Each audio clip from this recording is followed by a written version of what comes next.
നമസ്തേ, എൻ്റെ വീഡിയോയിലേക്ക് സ്വാഗതം. ഞാൻ ഇന്ന് ഉദ്ദേശിക്കുന്ന ചില കാര്യങ്ങളെന്ന് വെച്ചാൽ, നിങ്ങൾ ഒരു ട്രസ്റ്റ് നടത്തുന്ന വ്യക്തിയോ അല്ലെങ്കിൽ ട്രസ്റ്റുമായിട്ട് ബന്ധപ്പെട്ട വ്യക്തിയോ അല്ലെങ്കിൽ ചാർട്ടേഡ് അക്കൗണ്ടോ മറ്റുള്ളതെങ്കിൽ ഈ വീഡിയോ നിങ്ങൾക്ക് ഒരുപാട് ഉപകരിക്കപ്പെടും. ഒരു ട്രസ്റ്റിന് വിദേശ പണം സ്വരൂപിക്കാൻ അല്ലെങ്കിൽ വിദേശത്ത് നിന്ന് പണം വരാൻ വേണ്ടിയിട്ട് രജിസ്ട്രേഷൻ ആവശ്യമുണ്ടോ? അതാണ് എൻ്റെ ആദ്യത്തെ ചോദ്യം നിങ്ങളോട്. അപ്പോൾ നമ്മൾക്ക് FCRA എന്ന് പറഞ്ഞൊരു റെഗുലേഷൻ ആക്ട് ഉണ്ട്, ഫോറിൻ കോൺട്രിബ്യൂഷൻ റെഗുലേഷൻ ആക്ട് എന്ന് പറഞ്ഞൊരു ആക്ട് ഉണ്ട്. അതാണ് ഇതിനെ പറ്റിയൊക്കെ ബന്ധപ്പെട്ട ആക്ട് വരുന്നത്. സോ FCRA ആക്ട് പ്രകാരം നിങ്ങൾ കണ്ടിന്യൂസ് ആയിട്ട് പണം നിങ്ങൾക്ക് വരുന്ന ഒരു അവസ്ഥയാണെങ്കിൽ, എപ്പോഴും നിങ്ങൾക്ക് വിദേശ പണത്തിൻ്റെ ആവശ്യമുണ്ട്, വിദേശത്ത് പണം വരും, ആ പണം നിങ്ങൾ ട്രസ്റ്റിൻ്റെ ആവശ്യങ്ങൾക്ക് വേണ്ടി, അതായത് നല്ല നല്ല കാര്യങ്ങൾക്ക് വേണ്ടി, സോഷ്യൽ ആക്ടിവിറ്റീസിന് വേണ്ടി നിങ്ങൾ യൂസ് ചെയ്യുമെങ്കിൽ നിങ്ങൾക്ക് രജിസ്ട്രേഷൻ നേരത്തെ തന്നെ എടുത്തു വയ്ക്കുന്നത് നല്ലതായിരിക്കും, പ്രയറായിട്ട്. പക്ഷേ അതേസമയം ഒരു പെർട്ടിക്കുലർ ആക്ടിവിറ്റിക്ക് വേണ്ടി മാത്രമാണ് നിങ്ങൾ രജിസ്ട്രേഷൻ്റെ ആവശ്യം വരുന്നതെങ്കിൽ, നിങ്ങൾ ആ ഒരു ആക്ടിവിറ്റീൻ്റെ ചെയ്തു തുടങ്ങിയതിന് ശേഷം, പൈസ വന്നതിന് ശേഷം നിങ്ങൾ രജിസ്ട്രേഷൻ എടുത്താലും മതിയാവും. സോ ആദ്യത്തെ കേസിൽ, അതായത് നിങ്ങൾക്ക് സ്ഥിരമായിട്ട് വരുന്നുണ്ടെങ്കിൽ നിങ്ങൾ നേരത്തെ രജിസ്ട്രേഷൻ എടുത്ത് വയ്ക്കുക. അല്ല, നിങ്ങൾക്ക് രണ്ടാമത്തെ കേസ്, നിങ്ങൾക്ക് ഒരു പെർട്ടിക്കുലർ ആക്ടിവിറ്റിക്ക് വേണ്ടി മാത്രമാണ് രജിസ്ട്രേഷൻ വരുന്നതെങ്കിൽ നിങ്ങൾ ആ പണം വന്നതിന് ശേഷം രജിസ്ട്രേഷൻ എടുത്ത് വയ്ക്കുക. എവിടെയാണ് ഈ രജിസ്ട്രേഷൻ നമുക്ക് എടുക്കേണ്ടത് എന്നാണ് നമുക്ക് വരുന്നത്. നമുക്ക് ഈ രജിസ്ട്രേഷൻ എടുക്കേണ്ടത് ഓൺലൈനായിട്ടാണ്. FC3A എന്ന് പറഞ്ഞ ഒരു ഫോമിലാണ്, ഇലക്ട്രോണിക്കലിയാണ് ഇതിൻ്റെ രജിസ്ട്രേഷൻ എടുക്കേണ്ടത്. ഇതിൻ്റെ രജിസ്ട്രേഷൻ്റെ പിന്നെ സോഫ്റ്റ് കോപ്പി നമ്മൾ ഡൽഹിയിലേക്ക് നമ്മൾ അയച്ചു കൊടുക്കുകയും വേണം. സെക്രട്ടറി ഹോം അഫയേഴ്സ് ഡിപ്പാർട്ട്മെൻറ്റാണ് ഇത് കംപ്ലീറ്റ് എല്ലാം നോക്കുന്നത്. അതിനൊരു പർട്ടിക്കുലർ ഫീസും ഉണ്ട്. അപ്പം നമ്മൾ ഇത് ചെയ്യുന്ന സമയത്ത് ഇതിൻ്റെ കൂടെ ഒരു അഫിഡവിറ്റും വെക്കേണ്ടി വരും. അതായത് ഓഫീസ് ബെയറേഴ്സ്, ഇപ്പോൾ ട്രസ്റ്റ് ആണെങ്കിൽ ട്രസ്റ്റിൻ്റെ ഒരു ട്രസ്റ്റോ അസോസിയേഷനോ എന്തെങ്കിലും ആവട്ടെ, നമ്മൾ നല്ലൊരു ആക്ടിവിറ്റിക്ക് വേണ്ടി വരുന്ന ഒരു ഇതിന് വേണ്ടിയിട്ട് അവരുടെ ഓഫീസ് ബെയറേഴ്സിന് അഫിഡവിറ്റ് കൊടുക്കേണ്ടി വരും. അവരുടെ KYC, അതായത് പാൻ, ആധാർ, അങ്ങനത്തെ മുതലായ കാര്യങ്ങളൊക്കെ ഇതിൻ്റെ കൂടെ അപ്ലോഡ് ചെയ്ത് ചെയ്യേണ്ടി വരും. അപ്പോൾ ഇത്രയും കാര്യങ്ങൾ നമ്മൾ ചെയ്താൽ മാത്രമേ നമുക്ക് രജിസ്ട്രേഷൻ കംപ്ലീറ്റ് ആക്കി കൊണ്ടുവരാൻ പറ്റത്തുള്ളൂ. ഇനി നമ്മളിപ്പം രജിസ്ട്രേഷൻ, ഈ പൈസ വന്നതിന് ശേഷമാണ് നമ്മൾ രജിസ്ട്രേഷൻ എടുക്കുന്നതെങ്കിൽ, അതായത് നമ്മളൊരു പർട്ടിക്കുലർ ആക്ടിവിറ്റിക്ക് വേണ്ടിയാണ് രജിസ്ട്രേഷൻ എടുക്കുന്നതെങ്കിൽ, പൈസ വന്നിട്ട് 45 ദിവസത്തിനുള്ളിൽ നമ്മൾ രജിസ്ട്രേഷൻ എടുത്താൽ മതിയാവും. അതിന് നമ്മൾ ഇലക്ട്രോണിക്കലി ഫോം, അതിൻ്റെ ഒരു പ്രിസ്ക്രൈബ്ഡ് ഫീസും ഗവൺമെൻറ് പറയുന്നത് 5000 രൂപയാണ് എൻ്റെ ഫീസ് വരുന്നത്. അത് ഇലക്ട്രോണിക്കൽ ഗേറ്റ് വേ ത്രൂ നമ്മൾ അടക്കേണ്ടി വരും. ഇനി ഇതിൻ്റെ പുറത്ത് ഇത് PMLA ആക്റ്റായിട്ട് വരുന്ന ഒരു സംഭവമാണ്. സോ ഇതിൻ്റെ ഈ പൈസ വരുന്നത് നമ്മൾ മറ്റുള്ള ആർക്കും ഡിസ്ട്രിബ്യൂട്ട് ചെയ്ത് കൊടുക്കാൻ പറ്റില്ല. അതായത് നമുക്കൊരു ട്രസ്റ്റിനൊരു പൈസ വന്നു കഴിഞ്ഞാൽ ആ ട്രസ്റ്റിൻ്റെ ആവശ്യങ്ങൾക്ക് വേണ്ടി നമ്മൾ യൂസ് ചെയ്യുക എന്നല്ലാണ്ട് ഇത് മറ്റുള്ളവർക്ക് ഒരു ഫ്രോഡുലൻ്റ് ആക്ടിവിറ്റിക്ക് വേണ്ടി എനിക്ക് കിട്ടിയ പൈസ അല്ലെങ്കിൽ എൻ്റെ ട്രസ്റ്റിൽ വന്ന പൈസ ഞാൻ Xന് കൊടുക്കുക, Yന് കൊടുക്കുക, അല്ലെങ്കിൽ അങ്ങനെ ഒരു കൊടുക്കുന്ന ആക്ടിവിറ്റി ശരിയാകാൻ പറ്റില്ല. അത് നടന്നേക്കൂടാ, അത് ബാൻഡാണ്. അതങ്ങനെ ചെയ്തിട്ടുണ്ടെങ്കിൽ നമ്മൾക്ക് EDയുടെയും CBIൻ്റെയും മറ്റുമൊക്കെ നോട്ടീസ് വരാൻ സാധ്യതയുണ്ട്. ഈ ട്രസ്റ്റിൻ്റെ എല്ലാ ഓഡിറ്റ് ഓഫ് അക്കൗണ്ട്സും എല്ലാം വെരിഫൈ ചെയ്യുന്ന മിനിസ്ട്രി ഓഫ് ഹോം അഫയേഴ്സ് ആണ്. ഇതിൻ്റെ കംപ്ലയിൻറ്റ് പോകുന്നത് CBIക്കാണ്. അപ്പം നമുക്ക് കൂടുതൽ വിജിലൻ്റായിട്ട് നമ്മളിത് ചെയ്തില്ലെങ്കിൽ ഇതിൻ്റെ പീനൽ ക്ലോസുകളും അല്ലെങ്കിൽ അറസ്റ്റ് വരെ ബാധിക്കാനുള്ള സാധ്യതകളുണ്ട്. ഇതുമായിട്ട് ബന്ധപ്പെട്ട ആ പറയുന്ന ഗൈഡ് ലൈൻസ് എല്ലാം ഫോളോ ചെയ്തിട്ടില്ലെങ്കിൽ നമുക്ക് വലിയ വലിയ പീനൽ ആക്ഷൻസിന്, പെനാൽറ്റി തന്നെ വലുതായിട്ട് വരുന്ന സാധ്യതയുണ്ട്. ഇൻക്ലൂഡിങ് അറസ്റ്റ് വരാനുള്ള സാധ്യതകളുണ്ട്. ഈ ട്രസ്റ്റിൻ്റെ ഓഫീസ് ബെയറേഴ്സിന് വരാൻ സാധ്യതയുണ്ട്. ഈ FCRA പ്രകാരമുള്ള രജിസ്ട്രേഷൻ നമുക്ക് 5 കൊല്ലത്തേക്കാണ് നമുക്ക് വാലിഡ് ആയിട്ടുള്ളത്. നമ്മൾ രജിസ്ട്രേഷൻ എടുത്ത് 5 കൊല്ലം നിലനിൽക്കും. 5ാമത്തെ കൊല്ലം തീരുന്നതിന് 6 മാസം മുമ്പേ നമ്മൾ റിന്യൂവലിന് വേണ്ടി അപ്ലൈ ചെയ്യണം. അതായത് നമുക്ക് ഇന്നാണ് തീരുന്നതെങ്കിൽ ഇന്നേക്ക് 6 മാസം മുമ്പ്, ഇപ്പോൾ ഫെബ്രുവരി ആണെങ്കിൽ ജാനുവരി, December, November, October, September, August മാസത്തിൽ നമ്മൾ അതിൻ്റെ റിന്യൂവലിന് വേണ്ടിയുള്ള അപേക്ഷ നമ്മൾ ഈ മിനിസ്ട്രി ഓഫ് ഹോം അഫയേഴ്സിനെ, സെക്രട്ടറി മിനിസ്ട്രി ഓഫ് ഹോം അഫയേഴ്സിന് തന്നെ അപ്ലോഡ് ചെയ്യണം. അതിൻ്റെ അഫിഡവിറ്റ് നമ്മൾ കൊടുക്കണം, അതിൻ്റെ ഫീസ് നമ്മൾ കൊടുത്തിട്ടുണ്ടാവണം. നമ്മൾ ആ ഒരു റിന്യൂവൽ അപ്ലിക്കേഷൻ നമ്മൾ ഇന്നാണ് ഇപ്പോൾ രജിസ്ട്രേഷൻ തീരുന്ന ദിവസമെങ്കിൽ ഇന്നത്തേക്കുള്ളിൽ രജിസ്ട്രേഷൻ്റെ അപേക്ഷ, അതായത് റിന്യൂവലിൻ്റെ അപേക്ഷ നമുക്ക് ന്യൂഡൽഹിയിൽ കിട്ടിയിട്ടില്ലെങ്കിൽ നമ്മൾ ആ രജിസ്ട്രേഷൻ അവിടെ ക്യാൻസൽ ആവുകയും ചെയ്യും.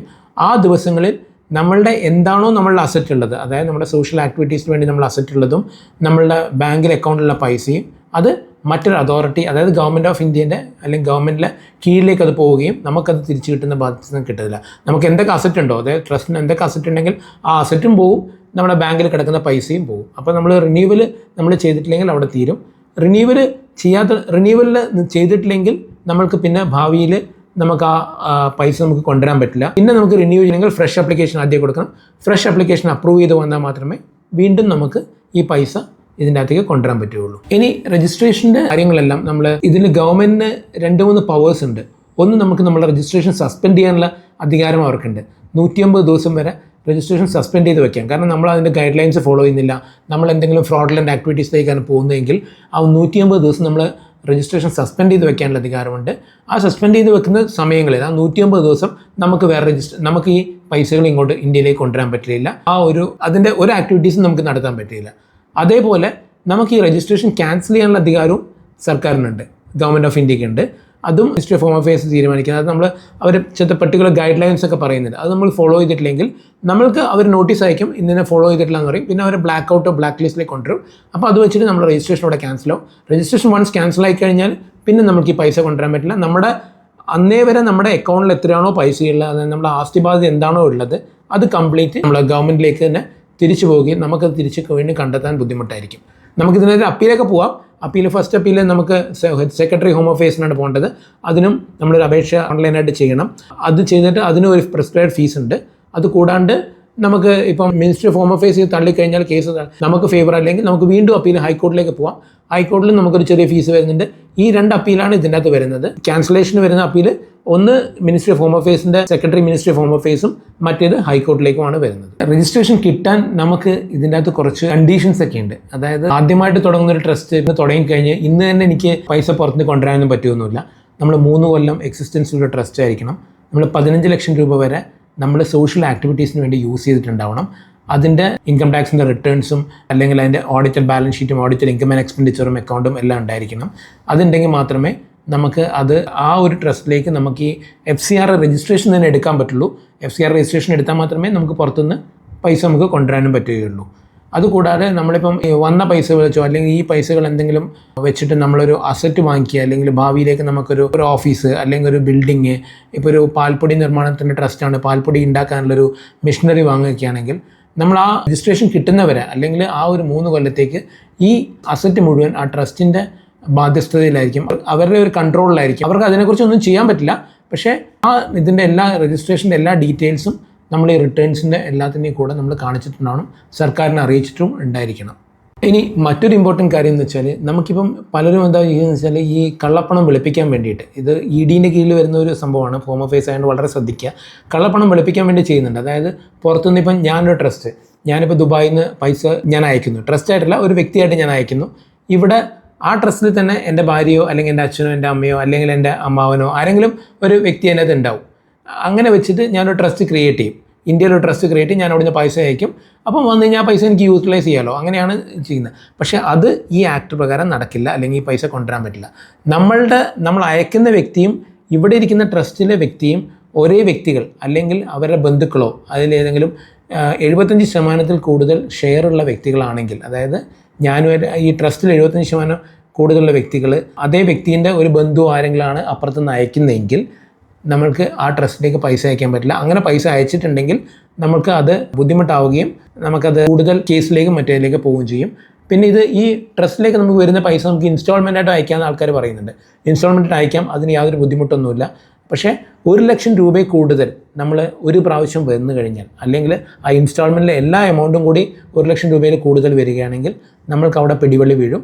നമ്മളപ്പോൾ രജിസ്ട്രേഷൻ എടുത്തേ പറ്റൂ. അപ്പം നമ്മൾ പുറത്തുനിന്ന് 1 ലക്ഷം രൂപയിൽ കൂടുതൽ ഒരു ട്രസ്റ്റിൻ്റെ അക്കൗണ്ടിലേക്ക് വരികയാണെങ്കിൽ അപ്പോൾ നമുക്ക് ആ പ്രയർ രജിസ്ട്രേഷൻ നമ്മൾ എടുക്കണം. ഒരു സ്പെസിഫിക് ഇതിന് വേണ്ടിയിട്ടാണെങ്കിൽ അത് കഴിഞ്ഞിട്ട് എടുത്താൽ മതി, അല്ലെങ്കിൽ നമ്മൾ ആദ്യമേ എടുത്തു വയ്ക്കുക. അല്ലാണ്ട് രജിസ്ട്രേഷൻ എടുക്കാണ്ട് നമ്മൾ ചെയ്യരുത്. രജിസ്ട്രേഷൻ എടുത്തു കഴിഞ്ഞാൽ ആ ട്രസ്റ്റിൽ നിന്നുള്ള പൈസ ട്രസ്റ്റിൻ്റെ ആക്ടിവിറ്റീസിന് വേണ്ടിയിട്ട്, ഇപ്പോൾ ട്രസ്റ്റിന് ഒരു സോഷ്യൽ ആക്ടിവിറ്റീസ് ഉണ്ടാവുമല്ലോ, ഇപ്പോൾ ചിലത് വിഡോസിനെ സംരക്ഷിക്കാൻ വേണ്ടിയായിരിക്കും, അല്ലെങ്കിൽ ചിലപ്പോൾ കുട്ടികളെ സംരക്ഷിക്കാനായിരിക്കും. ആ ആക്ടിവിറ്റീസിന് വേണ്ടി മാത്രമേ യൂട്ടിലൈസ് ചെയ്യാൻ പറ്റുള്ളൂ. അല്ലാതെ ഒരു ട്രസ്റ്റിൻ്റെ പൈസ എടുത്തിട്ട് മറ്റൊരു വ്യക്തിക്ക് മറിക്കാം അല്ലെങ്കിൽ കള്ളപ്പണം വെളുപ്പിക്കാം എന്നൊക്കെ പറഞ്ഞാൽ അത് കൂടുതൽ പീനൽ ആക്ഷൻസിലേക്കും വരും, അറസ്റ്റ് പോലത്തെ ഇതിലേക്കും വരും. ED ആയിരിക്കും ഇതിൻ്റെ കേസുകളിലേക്ക് വരിക. അപ്പോൾ അങ്ങനെയൊക്കെ വരുമ്പോൾ നമുക്കൊരു നിക്കക്കളിയില്ലാത്തൊരു അവസ്ഥ വരാൻ സാധ്യതയുണ്ട്. അപ്പോൾ കൂടുതലും കഴിയുന്നതും ഇങ്ങനത്തെ ട്രസ്റ്റുകളിലേക്ക് നിൽക്കുമ്പോൾ അതിൻ്റെ കൺസേൺഡ് ഉപദേശങ്ങൾ തേടുക, അതിനുശേഷം മാത്രം ട്രസ്റ്റ് ചെയ്യുക. വെറുതെ ചെയ്ത് കൂട്ടിയിട്ട് അത് ബുദ്ധിമുട്ടാവരുത്. FCRA എന്ന് വെച്ചാൽ ഒരു PMLA ആക്ടിൻ്റെ ഒരു സബ്സിഡറി ആക്ടായിട്ടാണ് വരുന്നത്. PMLA ആക്ട് എന്ന് വെച്ചാൽ ഇന്ത്യയിലെ ഏറ്റവും വലിയ നൊട്ടോറിയസ് ആക്ടാണ്, ഞാനൊരു വീഡിയോയിൽ പറഞ്ഞിരുന്നത്. അതുകൊണ്ട് അത് വളരെ ശ്രദ്ധിക്കുക. ഇങ്ങനത്തെ ട്രസ്റ്റുകളും അസോസിയേഷൻസും അല്ലെങ്കിൽ ചാരിറ്റബിൾ ആക്ടിവിറ്റീസ് നടത്തുന്ന വ്യക്തികൾ എപ്പോഴും ശ്രദ്ധിക്കുക. ഈ വിദേശത്ത് നിന്ന് പണം വരുന്നതുമായി ബന്ധപ്പെട്ട് ട്രസ്റ്റുമായിട്ട് ബന്ധപ്പെട്ടുള്ള നിങ്ങളുടെ സംശയങ്ങളോ എന്തെങ്കിലും താഴെ ഡിസ്ക്രിപ്ഷനിൽ കൊടുത്ത നമ്പറിൽ വിളിക്കുക. സബ്സ്ക്രൈബ് ചെയ്യുക, ലൈക്ക് ചെയ്യുക, ഷെയർ ചെയ്യുക. കൂടുതൽ വീഡിയോകൾക്കായി നിങ്ങൾ നോട്ടിഫിക്കേഷൻ ബെൽ ബട്ടൺ അമർത്തുക. നന്ദി, നമസ്കാരം.